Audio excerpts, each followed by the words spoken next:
एक जिंदा सांप राजा की लड़की के पेट में रहता था। सांप ने राजा की लड़की को अपने वश में किया हुआ था। जब रात होती तो वह कुछ देर के लिए राजकुमारी के मुख से बाहर निकलकर जंगल की तरफ चला जाता और सुबह होने से पहले ही वह फिर से उसके अंदर चला जाता। राजकुमारी इस बात से बिल्कुल अनजान थी कि उसके अंदर एक सांप ने डेरा डाला हुआ है। अनजाने में वह पूरी तरह से उस नाग के वश में थी।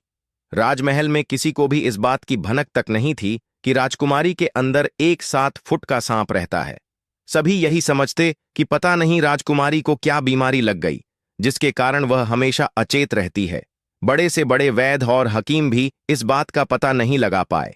लखन जब राजमहल के अंदर गया तो उसने देखा कि वहां पर बहुत सारे वैद्य और हकीम राजकुमारी को ठीक करने के लिए लगे हुए हैं।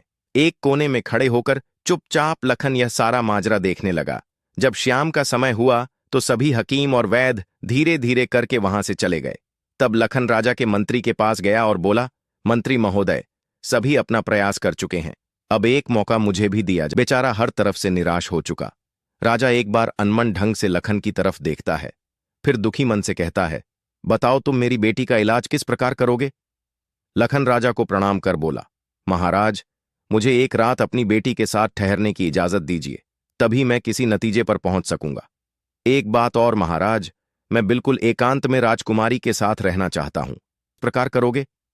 लखन राजा को प्रणाम कर बोला, महाराज, मुझे एक रात अपनी बेटी के साथ ठहरने की इजाजत दीजिए, तभी मैं किसी नतीजे पर पहुंच